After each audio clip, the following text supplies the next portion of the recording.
1971 সালের 14 ডিসেম্বর পাকিস্তানি শাসক গোষ্ঠীর মদতপুষ্ট এদেশীয় কিছু দালাল বাংলাদেশের অনেক বুদ্ধিজীবীদের বাড়ি থেকে ডেকে নেয় ও নির্মমভাবে হত্যা করে। সেই মহান আত্মত্যাগের স্মারক হচ্ছে এই বদ্ধভূমি স্মৃতিসৌধ। তাদের সেই মহান আত্মত্যাগের মহিমায় উদ্ভাসিত হয়ে এদেশের তরুণ সমাজ একটি জ্ঞানভিত্তিক, ন্যায়ভিত্তিক, সমৃদ্ধ ও মানবিক বাংলাদেশ গড়ে তুলবে, এটাই দেশবাসীর প্রত্যাশা।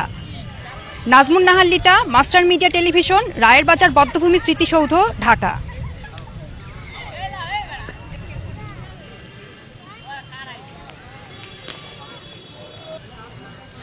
রায়ের বাজার বুদ্ধিজীবী স্মৃতিসৌধ শুধু একটি স্মৃতি নয়, এটি বাঙালি জাতির বেদনা ও গৌরবের প্রতীক।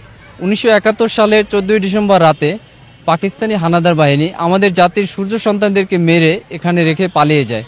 সেই স্মৃতি ধারক ও বাহক হিসাবে আজকে দাঁড়িয়ে আছে রায়ের বাজার বদ্ধভূমির এই বুদ্ধিজীবী কবরস্থান।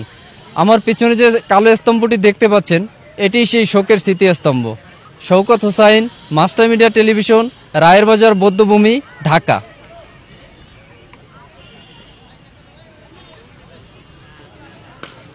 মহান স্বাধীনতা যুদ্ধে যারা অকাতরে প্রাণ বিসর্জন দিয়েছেন, তাদের প্রত্যেকেই বাঙালি জাতির কাছে এক একজন বীর। প্রত্যেকের কাছেই বাঙালি জাতি চিরকৃতজ্ঞ। তবে মহান বুদ্ধিজীবীদের হারানো শূন্যস্থান এ জাতির কোনোদিনই পূরণ হবে না। Tamim Hossain, master media television, শহীদ বুদ্ধিজীবী স্মৃতিসৌধ, রায়ের বাজার, ঢাকা।